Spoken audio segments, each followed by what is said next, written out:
Good morning, Ed here from Crystal Clear Aquatics, and I'm here on a beautiful sunny spring morning servicing a pond. And what better time to talk about some beautiful marginal plants.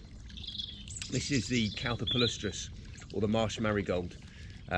It's a beautiful, beautiful plant to have within a pond. For me, the first signs of spring are always frog spawn and the Marsh Marigold's flowering, and they just paint such a pretty picture in a pond and give a boost of colour in a time when we've just come out of a very drab, dull winter.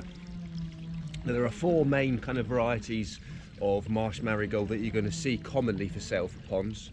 The standard palustris, Caltha palustris or Marsh Marigold. A variety called Caltha palustris flora, which is a double flower, a tighter clustered flowered plant. A variety called Caltha palustris alba, which has a slightly smaller height of growth with a white flower. And then a Caltha giant kingcup, which is a much larger variety with quite large leaves and can get to about 1 metre in height. Tends to be quite sprawly and untidy, so the standard Caltha palustris I think is lovely for most of the small to medium ponds, and it's lovely to have a dense swathe of plants all around the outside in flower.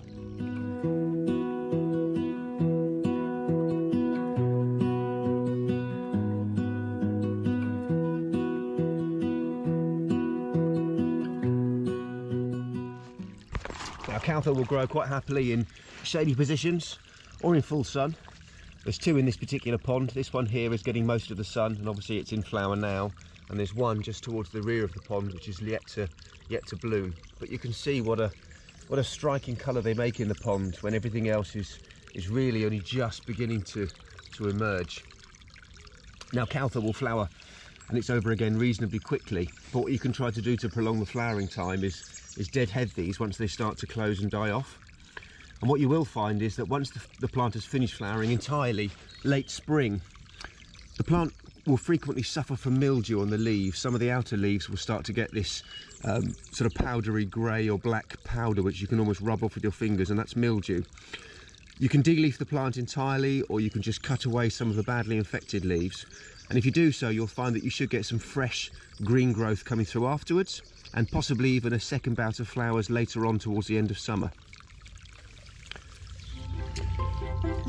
So, the humble Marsh Marigold. Why not introduce one into your pond and give it a bit of colour this year? I'm Ed from Crystal Clear Aquatics. Thanks very much for watching.